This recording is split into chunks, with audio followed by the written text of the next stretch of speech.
జగన్ టైంలో ఒక ప్రయోగం చేశారు.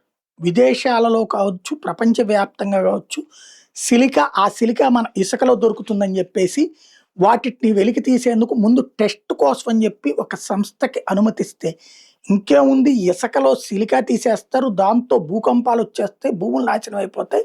ఉట్టి మెత్తటిసుకొచ్చేస్తది. దాంతో సముద్ర ప్రాంతం నాశనం అయిపోతుందని ఒక తప్పుడు కథనాలు ఈనాడు, జ్యోతి అలినాయి.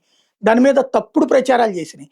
ఇప్పుడు అదే పని చంద్రబాబు చేస్తే అద్భుతమని చెప్తున్నాయి, గొప్పవని చెప్తున్నాయి. ఇది వీళ్ళ దౌర్భాగ్యకరమైనటువంటి జర్నలిజానికి సజీవ సాక్ష్యం. బీచ్ శాండ్‌కి ఆంధ్ర బ్రాండ్ అంటూ ఇప్పటిదాకా విదేశాల మీద ఆధారపడుతున్న టైటానియం పిగ్మెంట్ మెటల్‌ని దేశంగా ఉత్పత్తి చేయాలని కేంద్రం కసరత్తు చేస్తుంటే, అందుకు ఆంధ్రప్రదేశ్ అనువైన భూమి ప్రాంతం అని గుర్తించిన రాష్ట్ర ప్రభుత్వం తదనుగుణంగా పాలసీని రూపొందిస్తోంది.